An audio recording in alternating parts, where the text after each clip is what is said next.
Good morning. So first of all, thank you all for joining this webinar of the FlexCrash project.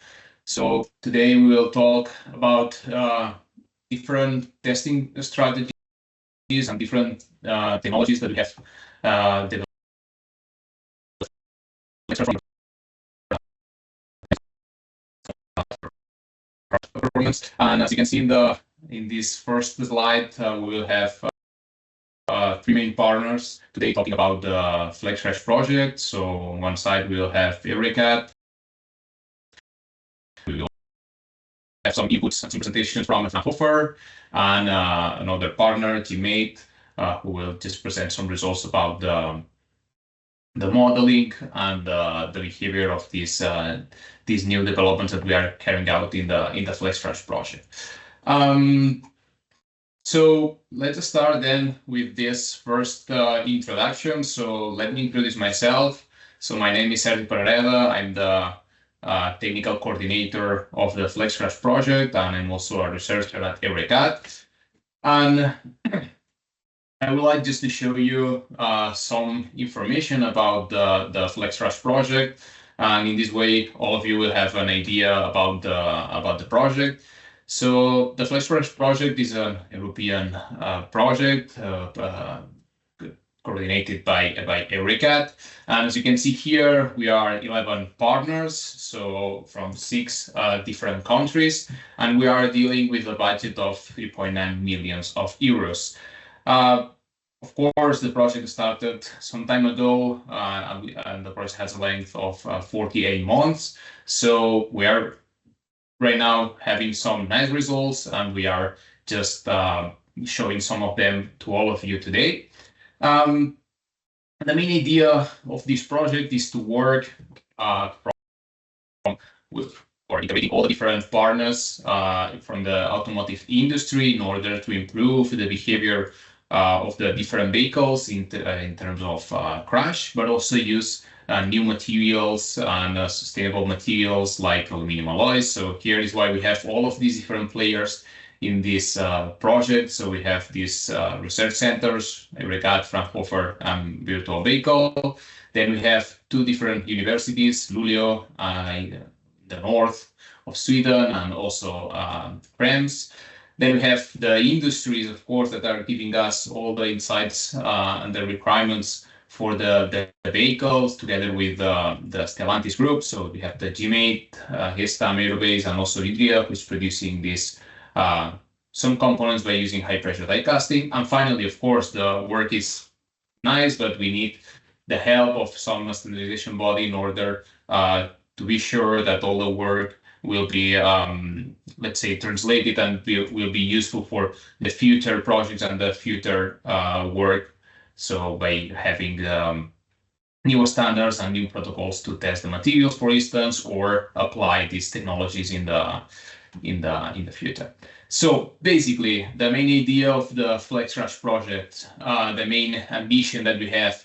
So as you can see here, we are dealing with a crash, right? So with these frontal crashes, just to let you know, we are talking a lot about the 70% of the crashes nowadays are frontal crashes. So the idea is just to have a structure that performs really well in this situation, and also the idea is to decrease the weight of these structures. So if we are decreasing the weight of this structure, we are also reducing, right, the emissions of the vehicles, and we are obtaining a more sustainable vehicle. So then we are talking about this balance, right, between decreasing the weight, but at the same time, we want to maintain or even increase the performance in terms of safety of the vehicle. So here, if you follow the link, you will see a nice video about the definition of the FlexCrash project. So I will skip it today, but I just encourage you to check the video, to watch the video, and you will have a good overview about all the aspects that we are facing in this project. So basically, here you can see an overview about the motivation and the requirements when we are talking about these frontal crash structures. And you can see that we're including a lot of different points, like, of course, the level requirements, also the different angles that we can have in a crash, so the different situations. This word that appears over here, the compatibility, this means what happens when we are just crashing a small vehicle with a SUV, right? So we have two different vehicles with different structures, and we need to face this scenario. And also we are adding here, as you can see in the right hand side, we're adding more points that we want to face in this project. So basically we want to design with a full aluminum design, full aluminum components, then have also this full crash validation by using new strategies, so by using simulations, for instance, and of course have this collaboration with other European funded projects in order to also have much better results in our project. When we are talking about this frontal crash, we have to face different points. So basically, what we want to decrease or at least maintain is this intrusion in the dash panel, right? So we want to avoid that all the components go to the inner part of the structure of the vehicle where we have the passengers. So then we need to consider or to design this frontal structural part in a good way in order to dissipate all the energy before just achieving this dash panel. Okay, this is why we are developing and we are working on applying these new materials in this new frontal structure. And of course, it's not just a matter of designing something and put something here in the front. We need also to consider the decelerations in order to have a good collapse of the frontal part and avoiding a big impact to the passengers. And for this, we are just having and gathering the information about the kinematics and the chronology of how all the components are just crashing. And in this way, we can just change the material, so move from steel to aluminum, and of course, also improve the behavior of these components.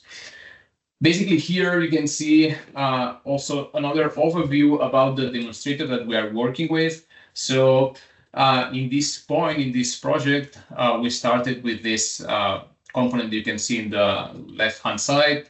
So this is a high-pressure die-casting aluminum part that was developed in the previous project, that also coordinated by Eureka, the Salema project. And here, the idea is just to use this component, but also improve it with new technologies. So we are including this component in the current models that we have or that the Gestam have for simulating the crash scenarios. And also we are developing and changing all these surrounding components that currently are made of steel, and today what we expect is to have all these components made of aluminum, as you can see in the right-hand side of the slide. So basically we'll have these high-pressure die-casting components, and then we will have some extruded aluminum profiles that, as we will see later on, will be reinforced by some AVFFs, so with some additive manufacturing. The main idea of when we are talking about these new processes is why we have these two different components, right? Well, the idea is, of course, have a demonstrator showing that we can apply different technologies and that we can also develop and improve these different manufacturing technologies like the high-pressure die casting and the extruding technology, and use these profiles and these different parts in this crash situations. So to do this, you can see in the slide how we are just facing this optimization phase. So basically, we are of course knowing which is the load distribution. We are also developing these new testing procedures that we will see later on in the presentation about these new testing procedures to assess the fracture toughness that is related to the crash performance, and also of course the fatigue performance of these components. Then we will have some simulations about the Salema component, for instance, the optimization of this high-pressure die-casting component, and this topological optimization, or this optimization of these extruded profiles by using additive manufacturing that at the end will be also introduced in in the vehicle, right? So here, my colleagues that they will present some nice work after in the next presentations. We'll give you more information, but just to introduce a little bit about the idea that we are facing in this project is to include these different reinforcements in the extruded profiles in order to play a little bit of how our extruded profiles are collapsing, and in this way we can adjust and more or less trigger when we want or where we want that this extruded profile collapse, and in this way optimize these frontal parts. Here just some nice pictures about the developments that our colleagues are doing about printing these reinforcements on the materials. My colleague is mentioning after in the next presentations will present more information about this and how they are just working with these new techniques and applying them in these aluminum materials, and also some new procedures that we are using and new technologies. For instance, this centrifugal atomization, where we are just producing our own powder, that this powder will be or is used in the additive manufacturing process in order to strengthen the aluminum profile, right? So the good point is that we can or we are manufacturing our own powder within the consortium, and in this way we can have the powder with a specified requirements like reducing the critical raw materials and also increasing the amount of recycled powder. And finally, we'll have this, of course, demonstrator and different crash simulations in different situations, the different ones that the standard ones. So in this way, we can validate our models virtually, and of course, we'll have these validations in real time. So the main procedure is, as mentioned, develop this passive system, starting by implementing the developments in these extruded profiles and also in the high pressure die castings, but also we are talking about optimizing these active systems that we are defining the active system as a device that can change the behavior of the frontal frame, depending on the different information gathered by the sensor that are placed in the front of the vehicle. So in this way, we can mitigate also when we have a crash in a different angle, or as mentioned at the beginning of the presentation, when we have different vehicles that are collapsing, when we have a big and a small vehicle. So the idea is that we can play a little bit by using these different hydraulic actuators or these different devices that we are developing, and that they will be also integrated in this frontal frame. So just to conclude this first part, and in this way you will have an idea of what we are doing in the project. So we are using, or we are talking about using these new technologies, these additive manufacturing technologies applied to conventional technologies like high pressure die casting or extruding technologies, and by using this LMD, so this additive manufacturing technologies, what we can achieve is also can increase the recyclability of the materials, since we are avoiding using different materials in the vehicle, so therefore it will be much easier to recycle. Also, just to what I mentioned, it that we can use these technologies in the conventional manufacturing processes, and finally the validation and the simulation of the different crash situations, and also have this virtual homologation that at the end will be, of course, result in a standard or a guideline document that will help to have this homologation virtually and reduce also the costs. So thank you all for your attention for this first presentation, and I think that now we can jump to the next one.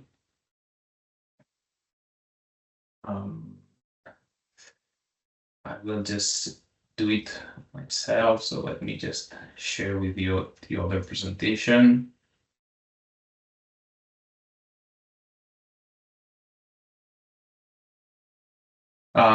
Just to mention that if we have some questions, we will just answer all of them at the very end of the webinar. So just please write down the questions in the chat.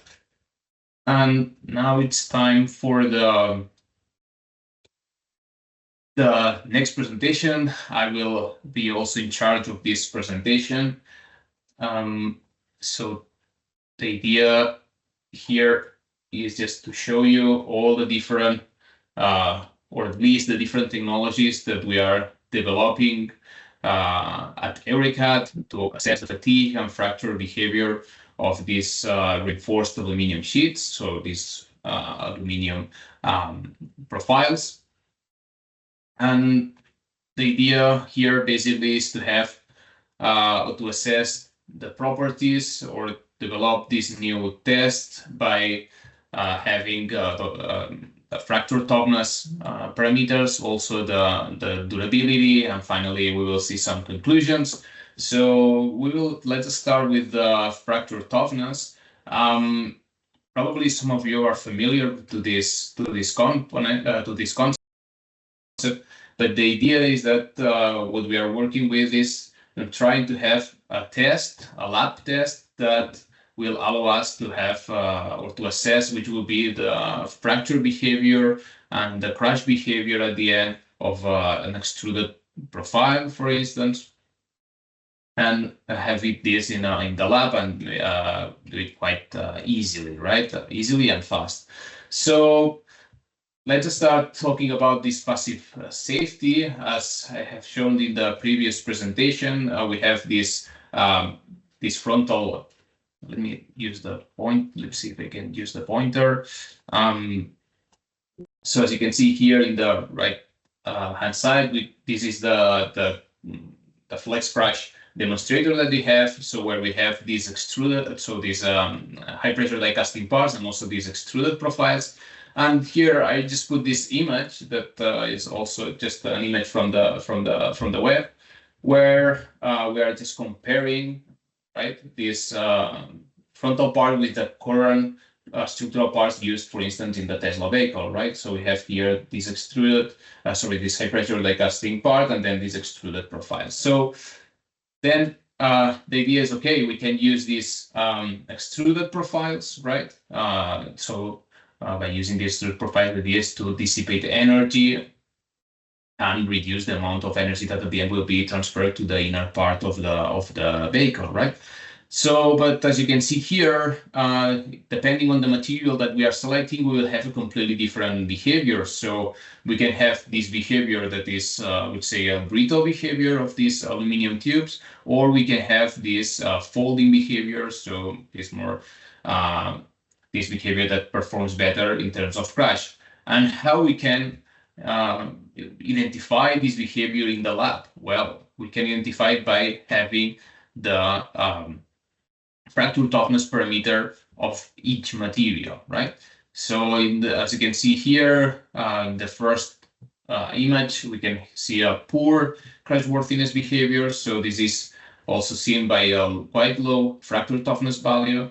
And in the image below, we can see correct, I would say, crashworthiness of these components. And as you can see, the fracture behavior is much higher. So this means that we can use this property, fracture toughness, to assess the behavior of our materials and also select our materials. So in this case, since we are talking about thin materials, we are using this approach, so this essential work of fracture approach. And in this case, what we are doing is machining these double-edged notch tensile specimens that you can see in the slide. And in this case, what we are doing is, as you can see here, just in the middle, we have this L0 dimension. This is the ligament length. So in this case, we have different ligament lengths from, I think that this 8 to 16. Sorry, here we have a typo to 16 millimeters. And we have these different notches. And between the notch and this ligament length, we have this pre-crack fatigue pre-crack notch that will allow us to determine the fracture behavior of these materials. So at the end, what we are doing is just testing these different specimens with different ligament lengths until fracture, and we are calculating the amount of energy required to fracture each one of these specimens. So by plotting this energy, the amount of energy against the different ligament lengths, so we have for the smaller ligament length, of course, we have a smaller energy, and for the longer ligament length, so for 60 millimeter, for instance, we need more energy to fracture the specimen, right? So by using this approach, this essential work of fracture approach, what we can obtain is first the energy required to initiate this crack propagation in the material. Remember that we pre-crack these specimens, so we already have small fatigue cracks, and then we are just checking which energy we need to start growing these cracks in the material. And then we also have this energy, that is the energy required to initiate the crack and also propagate the crack in the material. If you want to have more details, you can see here this pre-standard document, and you will find all the information over there. And of course, if not, we can discuss it later on. And basically, we applied this approach to our materials. Here you can see basically two different materials, 6111 and 6063. We mainly use these materials because, as mentioned in the previous presentation, this project is kind of a continuation of the Selema project, and these materials are the ones developed in the Selema project. So we tested both of them, and as you can see here, we are obtaining a completely different results depending on the material that we are testing.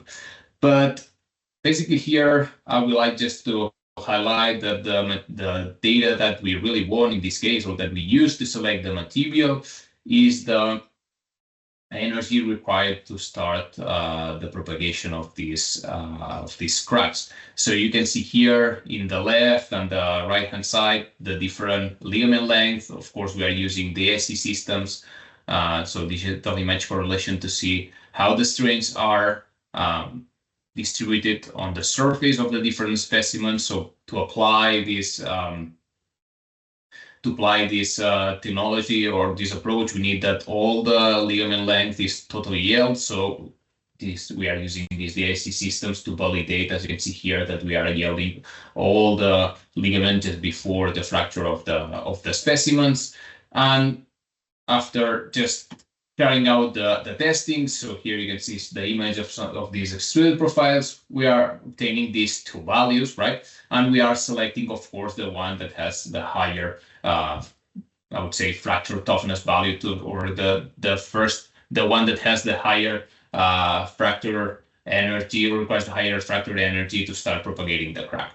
If we are just plotting this value in this graph that you can see here below in the slide, you can see that in this case, the FlexCrash aluminum alloys are here in this lower part. Just it's important to mention that probably some of you already identified them, but here we have steels, right? This is just to show that, well, we are talking about aluminum, so the fracture toughness is low than the steels. So this means that we need some extra force, right, or some extra features to improve the fracture behavior of these components, since if we are just changing from steel to aluminum, then we may have some problems when talking about this crash behavior, right? So, well, we are there. So we have now this material, this 6063. And of course, we have the behavior of the material, but then what we need is to know which is the behavior of our AVFF, so of our ribs that we are printing on top of the material, right? As you saw in the previous presentation, by using additive manufacturing, we are just depositing this different reinforcement on the surface of the different tubes, for instance, so the extruded profiles. And in this case, what we did is just to have this deposition, as you can see here, on top of a small specimen. And if we want to assess the fracture behavior of only these AVFF, so of this rip or this reinforcement, what we did is just to machine, as you can see here, this small notch on the reinforcement, and we tested them until fracture. Right, you can see here the curves, so the load displacement curve of these different specimens that we tested with different notches. So here we tested mainly different notches from 0.5 to 1 millimeter, and we got a first value of this K. In this case, we are talking about this K fracture toughness parameter that we can compare to the previous value that we obtained in the previous test.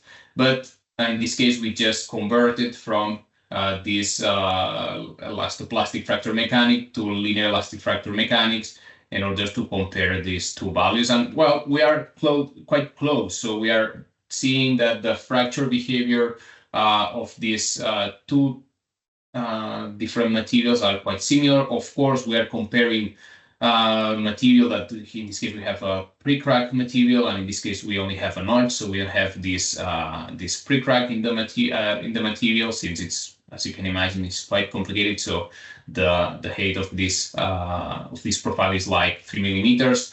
So well, we are developing and continually working on developing this strategy. But the first point is that, well, we can use it and we can obtain something and compare this to have the fracture behavior of these AVFFs by using this approach. And you can see here on the top, once again, the image about how we are using the DIC to see how we are yielding the notch of these AVFFs. So this is almost everything when talking about fracture toughness. So we know that we can use fracture toughness for this to assess the crash worthiness of this material. So we apply it on the base material, but also on the ribs or on the reinforcement that we are placing on top of these extruded profiles. And now we are also developing or working on new strategies to assess the fatigue performance and then the durability of these components, right? Some of them sometimes are not loaded under fatigue, but just the idea is just to see if we can also benefit by using this technology, this anti-manufacturing technology can benefit the fatigue behavior, and maybe in the future we can use it in another component, right? So in this case, the idea is to apply this new test that we developed at EURECAT in previous European projects like Fatigue for Life. And here what we are doing is having a specimen, and what we are applying is different fatigue blocks to this specimen till we reach the fracture of the specimen. Okay, so in the middle of each one of these fatigue blocks, what we are doing is just applying this loading and unloading approach, and getting the elastic response or the strain response of the specimen. And in this way, we can monitor how the fatigue damage is evolving in the material. And by knowing this, what we can see is how we are going from this first. So if you look at this damage evolution, right, we can see how we are going from this first, I would say, dislocations and whatever, and then we are having these micro cracks, and finally these macro cracks in the material. So by applying this, you can see here in the left the test that we carried out. We carried out the test also in the 3-point bending. In the lower part of this 3-point bending, we have the reinforcement, and then we applied these different fatigue blocks of 6,000 cycles. And in this case, we just we control the test by using a load here instead of stress. But well, the idea is just to have this curve that you can see here in the center, where we are just plotting how the fatigue damage is evolving depending on the load that we are applying on the material, and then by applying a simple approach of 10 times the standard deviation of the first points that we are detecting here, where we know we don't have damage, then we can determine the fatigue limit. The main idea is just to have this rapid strategy, because by using this rapid strategy, we can obtain the fatigue resistance in just one day and having 3 specimens. So basically, here you can see the results for these 2 different specimens. In the left, the base, say, then in the right,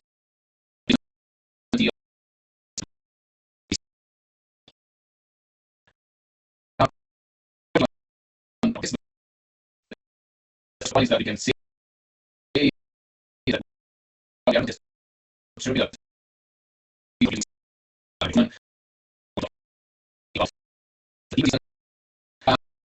of course we can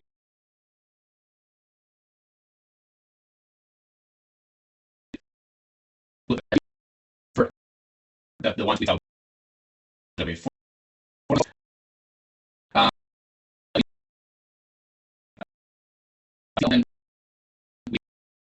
without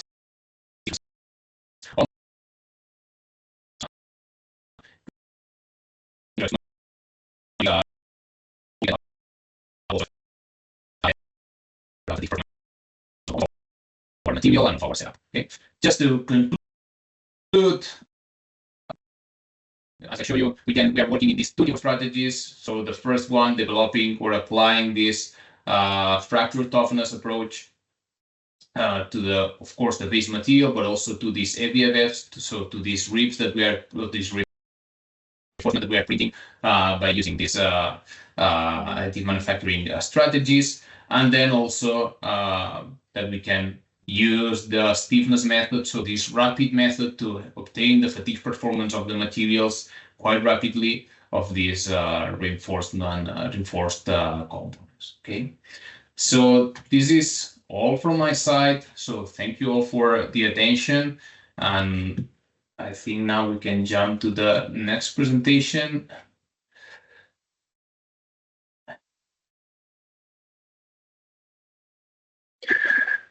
Okay.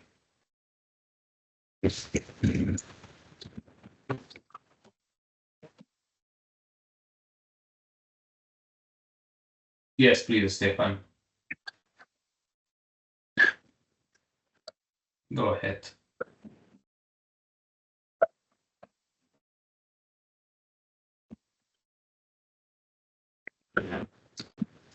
Cannot hear you.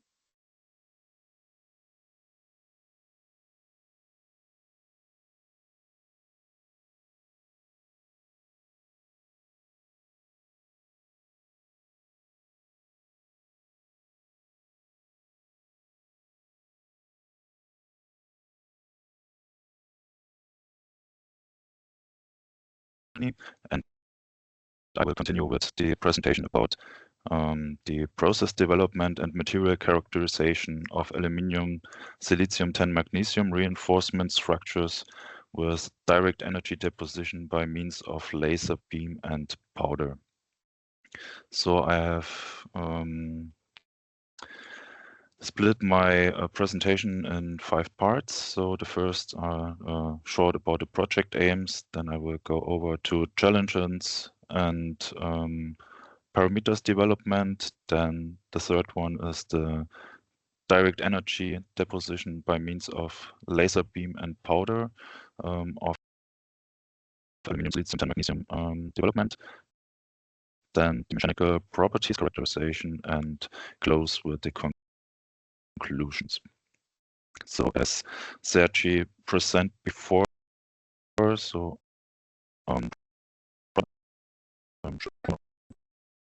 to develop a low weight and circular automotive front that supports the European Union long-term goals to zero emission, and also to reduce the endurance and the fatalities in crash scenarios.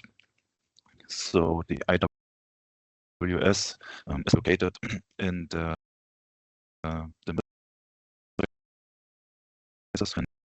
the materials manufacture solution development, which has the to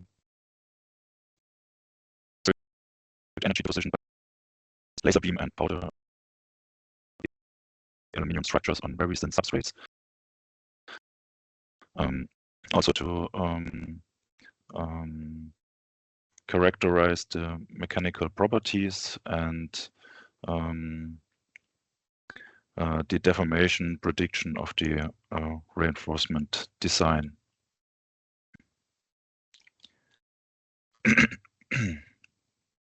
So what we have done is to use these extruded or high pressure die casted aluminum parts for the energy absorption, and in the project we would build structures, reinforcement structures,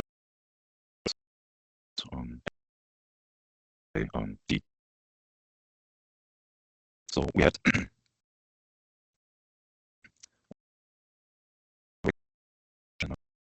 three parts. So it's the development of the DED by laser beam powder, then testing and characterizing the reinforcement structures, and then doing tests of the complex the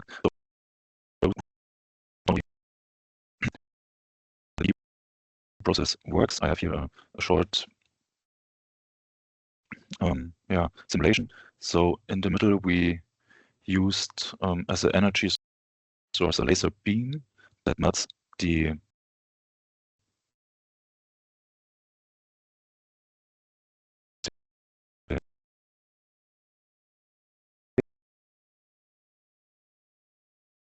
we feed the additional aluminum material, which melts also in the melt pool and build up the part. So what are the challenges with welding this aluminum? So we had we need an inert atmosphere at first for safety reasons, that the aluminum powder does not ignite during the process, but also to avoid the process zone from hydrogen and oxygen, because the hydrogen solubility leads to high porosity in the solid material, and to save the process zone from oxide, because oxide layers between the part leads to material defects. And also we had the challenge to deal with the low laser absorption of the solid aluminum for the infrared wavelength, and the low melting temperature of the aluminum leads to long solidification times of the melt pool. I have here a short video of the process under atmospheric conditions, which you can see here. We had aluminum wire instead of powder. We see here the zone where the laser interacts with the surface, and here around, that was circled in red before, we had the liquid aluminum phase, and cover the most of this part with the oxide. To atmosphere on inert around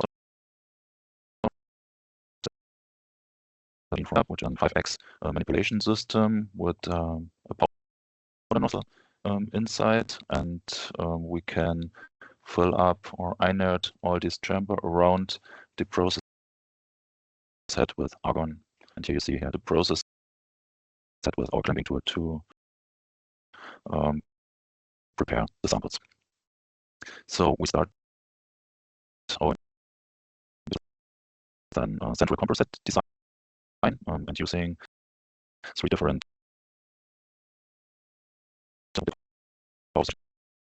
and also the powder flow rate. And the other parameters you see here are fixed.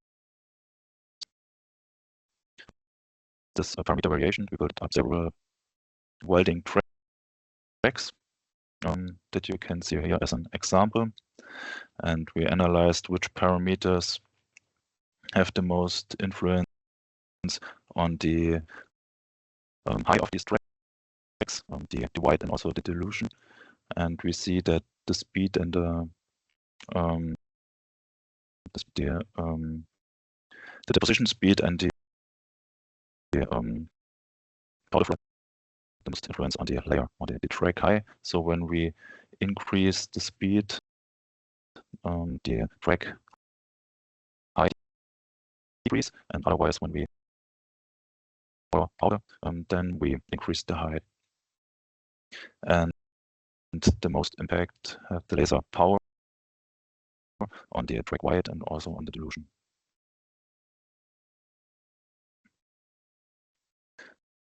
So with this information and the best parameters, we started to build up some structure. And what we see is that we have also some challenges because we had a decreasing heat dissipation at the upper layer that we built up because of a longer solid. And let's get wider and thinner layers. Also, we had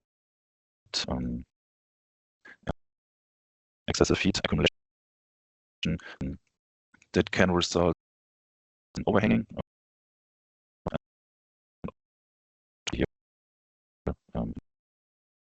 and also low wall due to long pipe surface tension.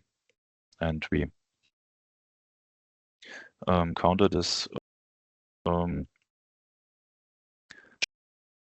challenges by the process strategy. So we used different strategies for each layer. So with 3 tracks at the first, so with a much higher I used it for the other layers and reduced the amount of tracks that against each other. Yeah, and then we used also a waiting time to have more time to get out the heat out of the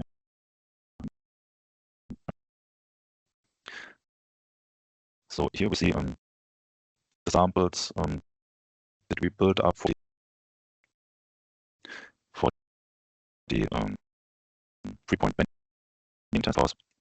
It was not possible to produce out of these samples tensile specimens because the structures are too thin, and we change the geometry of the samples, then we get other results. And that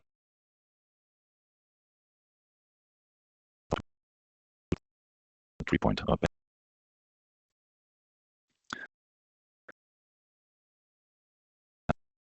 campaign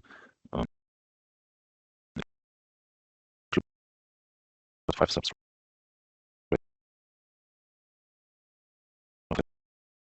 and then structures that they are on the tensile side of the samples and on the equation side. I'll show you here at first the substrate only. So we had used 1.5 millimeter substrate.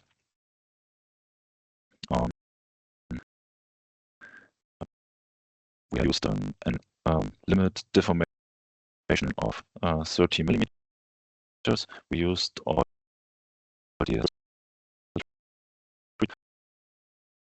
performed the tests 18 meters per second deformation. This is that's compared results.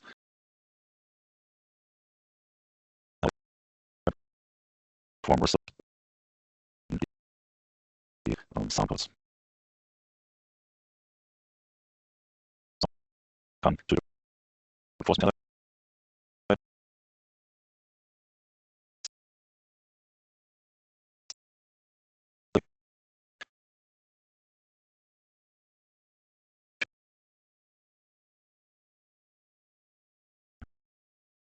around first 4 millimeters of deformation, then towards breaking of the ring, and then we tested the substrate only.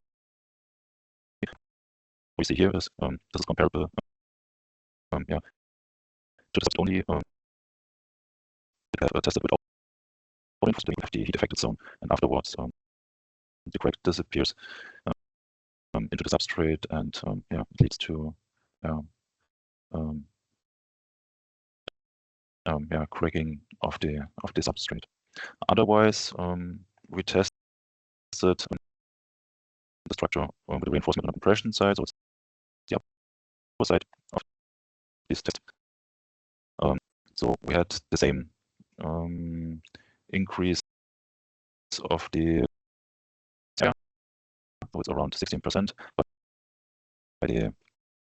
by the structure, and we tested it also over the whole length of the test panel. So the results out of this, we get a slightly increase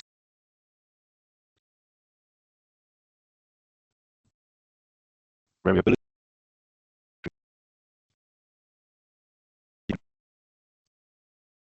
90% force increasing during so and what we see also is that we had that the DD material is more brittle than the substrate, and that's shown in visible cracks that we had during the testing.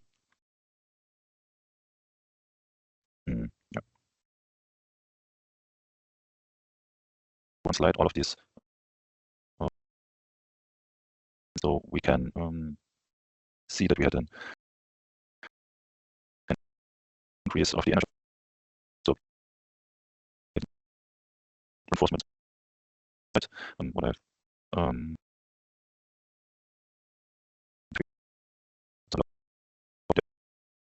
and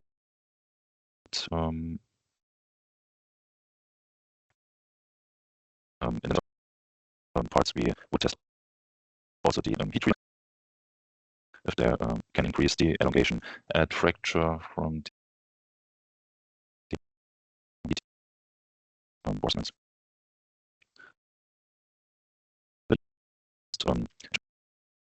For aluminium additive manufactured parts, so it's around 300 degrees C for 2 hours. And what we see is that the heat treatment leads to a reduction in the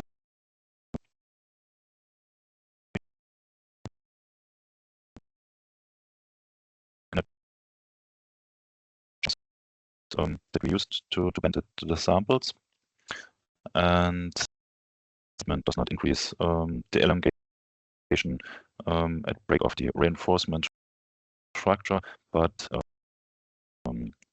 it increased the elongation of the substrate materials.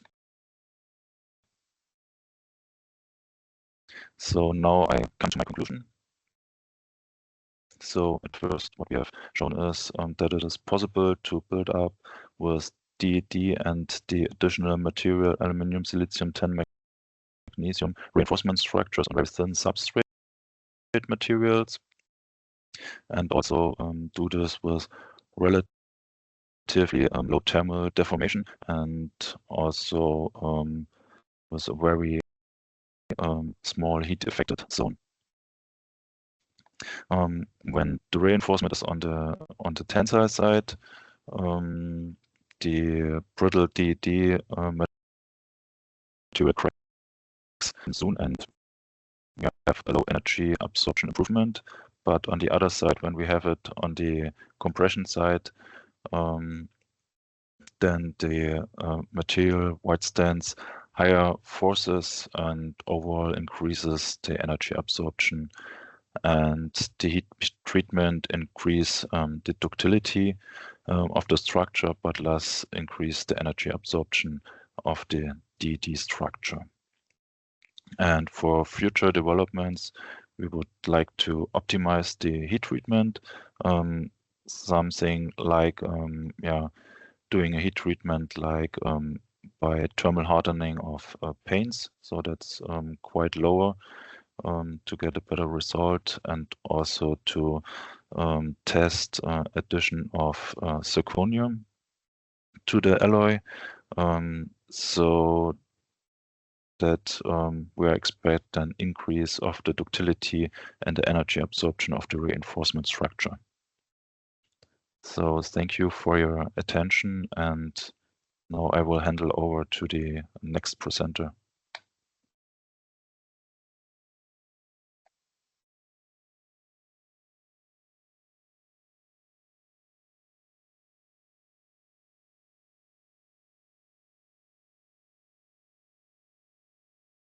Second.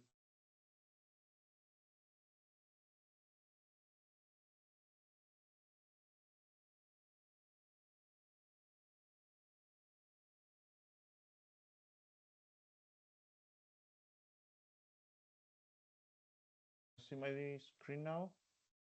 Yes, it's working. Good morning, everyone. I'm Andrea Bertinetti, and I'm working as a multi-physics model engineer in GMA technology. And in my presentation, I describe the design concept for crash-tolerant structures, which are fabricated by hybrid manufacturing process. This is the index of my presentation. In the first part, I present the concept of the added value functional feature, which is the concept that GMA technology is developing in the FlexCrash project.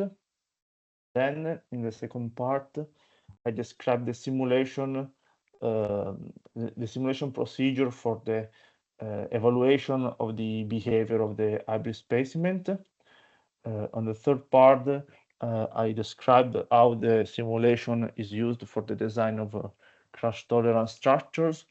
And finally, I wrap up everything in conclusion and the perspective for the future. As we show in the previous presentation, one of the main objects of FlexCrash is design of advanced structural components. And one of the possibility to perform this improvement is to take advantage of innovative manufacturing methods like the additive manufacturing process. In this way, for who is not familiar with, it's called hybrid manufacturing, the process that combine the potentiality of additive manufacturing techniques and conventional one like extrusion or high pressure die casting in order to build and design complex geometry which that will be possible with only one of the two manufacturing strategy. Thanks to this combination, we can get the best result from the two manufacturing techniques, and this can be used to improve the safety of the vehicles without, for instance, increasing too much the weight of the component which we are designing.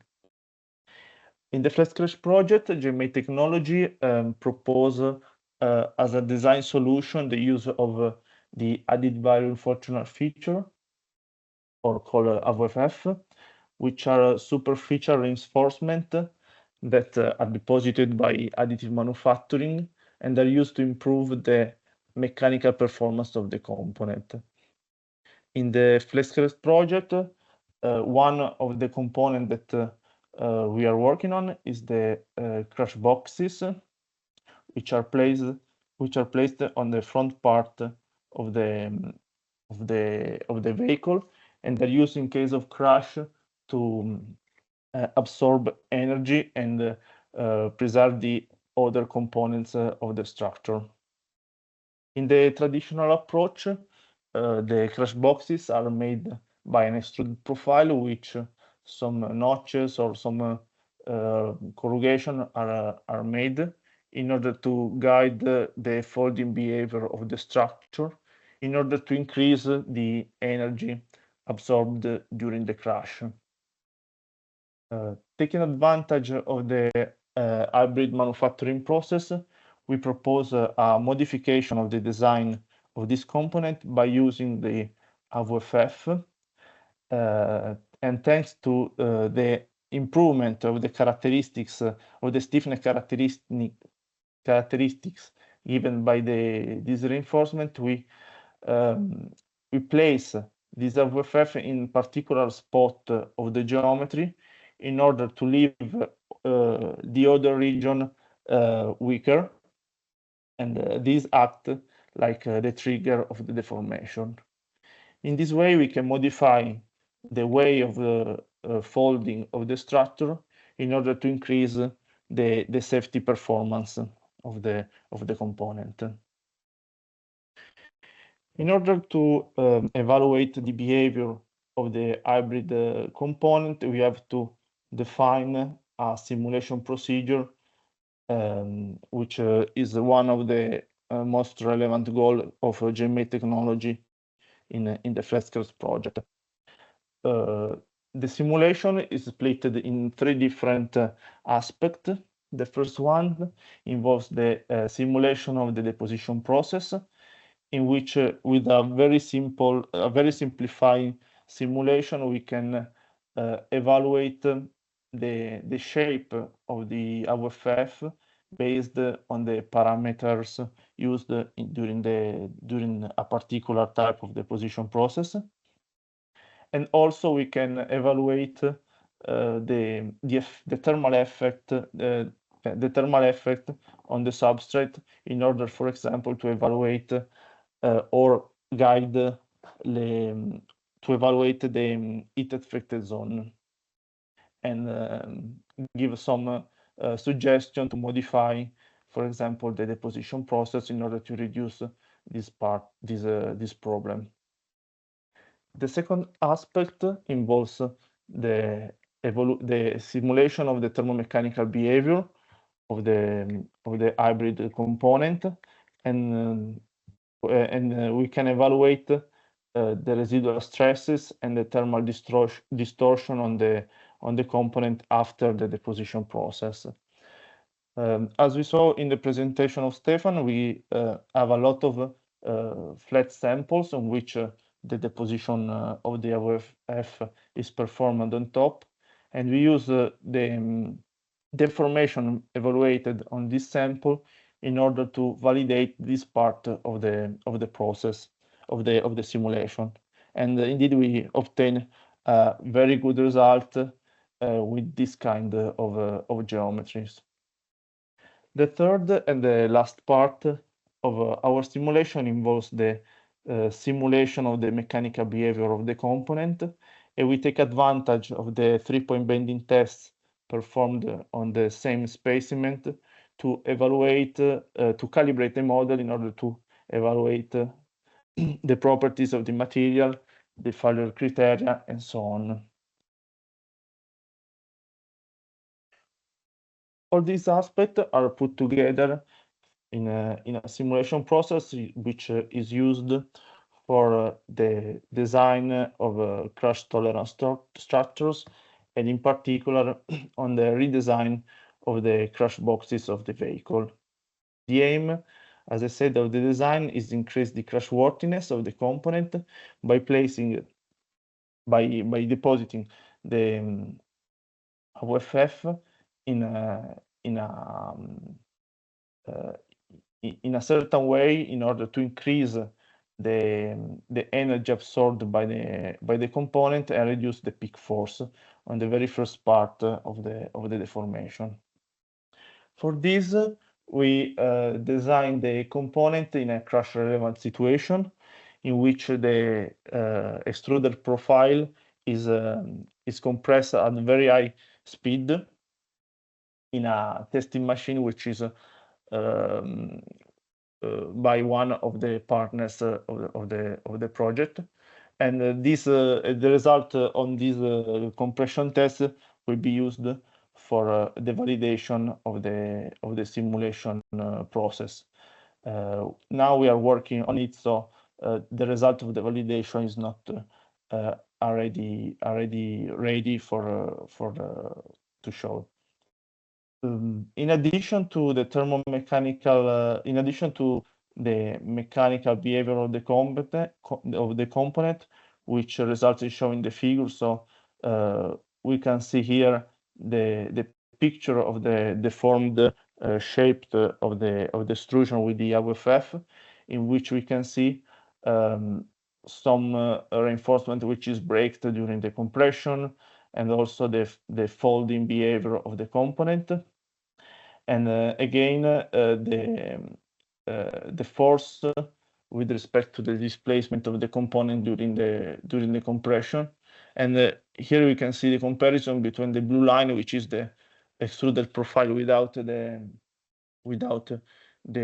reinforcement, and the yellow and the orange curves, which are the two models that we and another partner is developing for the AWFF, which gives a pretty similar result for the compression.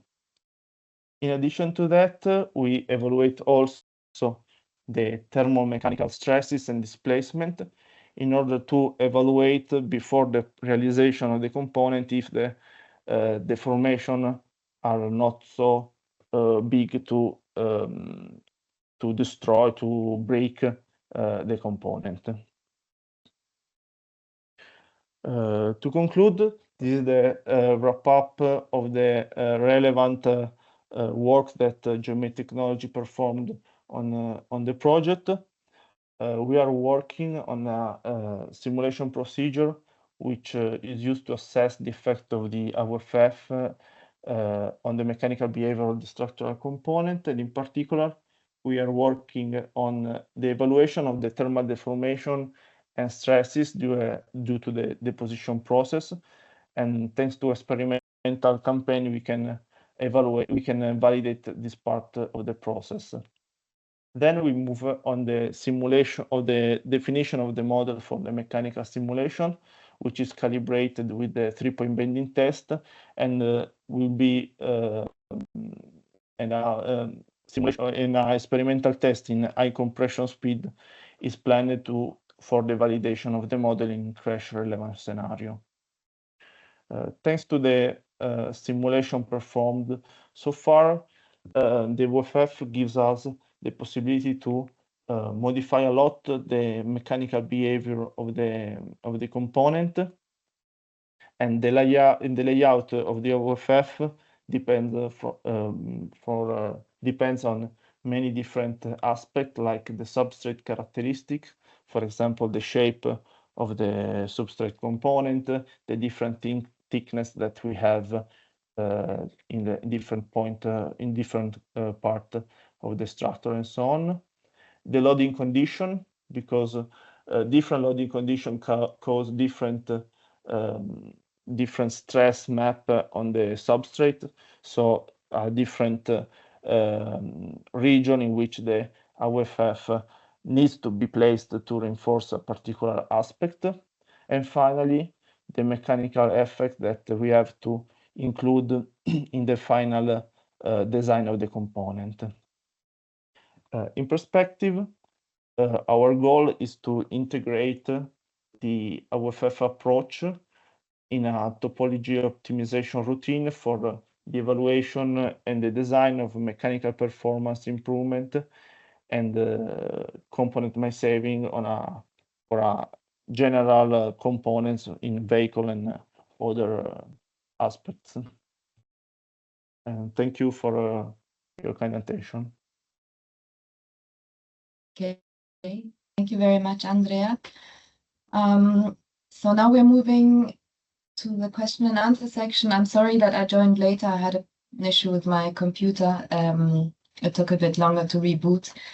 So yeah, thank you very much to all the speakers, to Sergi, to Stefan, and to Andrea. So yes, we have a question in the chat, starting from the beginning. So there's one question asking about how technologies like LMD, etc., are received at OEM side. Is there a cost advantage with regards to conventional components? I think that's directed at Sergi. Yeah, good question. So regarding this utilization of the additive manufacturing, right, and the reception by the OEMs, it's clear that well, we are just pushing also, or the OEMs are interested in these new technologies, since of course they allow us to design new components with higher complexity. So of course also allow them to design components with topology optimization, or what we are doing here in the project at the end. So optimizing the components to reduce the weight of these components. But it's also clear that there are still some limitations, right, about these technologies. So what about the integration in the production lines? What about the quality control and all of this stuff? And in fact, this something that we are trying also to addressing this during the project. I mean, trying to define new procedures, as you have seen, to test the behavior of these new materials and these new techniques, and about the results that we will have of these FEFFs. And at the end, when we are thinking about these technologies, I think that we are thinking on, or the OEMs are mainly thinking on applying them on some really specific points, or perhaps on some premium vehicles where sometimes the cost is not super huge problem, I would say. And start from there, and perhaps in the future use this technology in the more cheaper vehicles, or in a more, I would say, horizontal way, right? So yeah, I would say that mainly this. Of course, it's something that is interesting, and we are working on to develop these technologies that at the end they will be more interesting, so the OEMs can adapt it or include it in their production lines. Okay, thank you very much for this comprehensive reply, Sergi. Has the question been answered? I'm asking Pandan Kumar Singh. I guess so. No. Okay, so I'm switching between two chats with the questions. So there's also another question for Sergi, whether there is any standard for rapid fatigue testing. Mm-hmm. Yes, there is a pre-standard document. There is a pre-standard document that we developed in some previous projects. And the idea is to also, during this FlexCrash project, continue working on this development of these new standard documents to give some guidelines or some strategies to the industry to help them on applying these new strategies, these new testing strategies. And of course, at the end, by using these documents, in this case, we prepared a scene workshop agreement, so a CWA, in this previous project, where we specified these all the methodology or all the steps to apply this stiffness methodology, and to get rapidly the fatigue resistant of the components. And the idea is to continue working on this specific standard, but also on developing newer standards to give some guidelines, as mentioned, for other tests. Like nowadays, well, additive manufacturing is something quite new, I would say. And it needs a lot of standards, guidelines, and consensus on how to test the materials and how to design the different components. Okay. All right. Thank you very much. Thank you. Sergi, another comprehensive reply. I also have a question for Andrea here. I think it's asking about the software that is used for the simulations of the hybrid component. Yeah. As far as the estimation of the process and the thermomechanical behavior, we use COMSOL multiphysics. And for the mechanical simulation of the crash test, we use OpenRadius, which is the open version of Altair Radius software. Okay, thank you very much for this clear reply.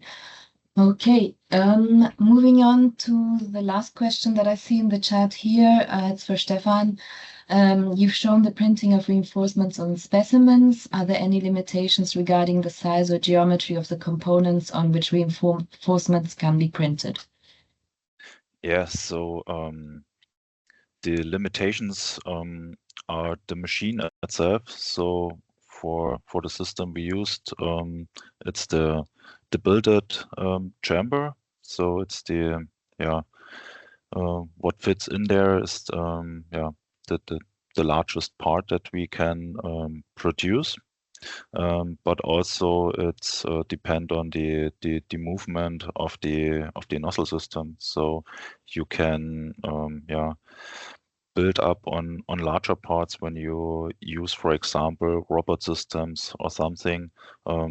Then you can also build up parts with more geometrical freedom.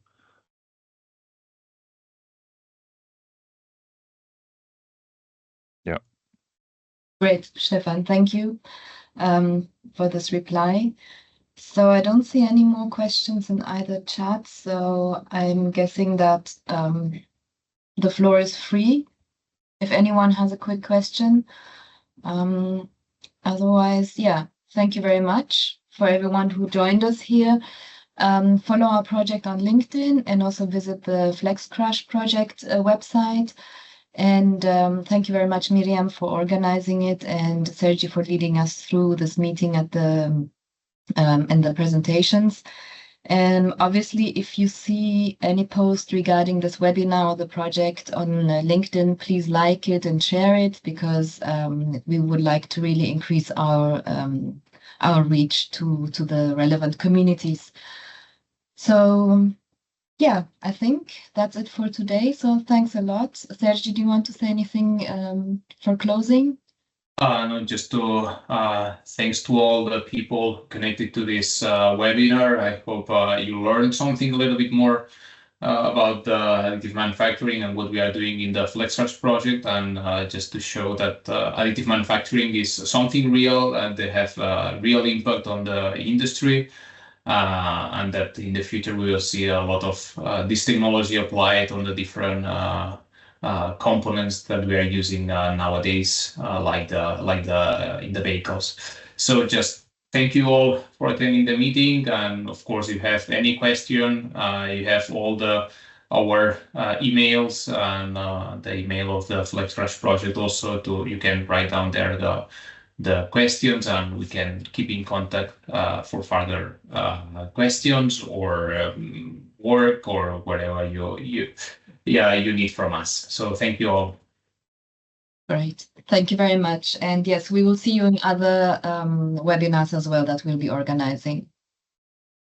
Okay. Thank you, Stefan. Yeah. Thank you, Andrea. Thank you. Bye-bye. Thank you. Bye. Thank you all. Have a nice day. Bye-bye.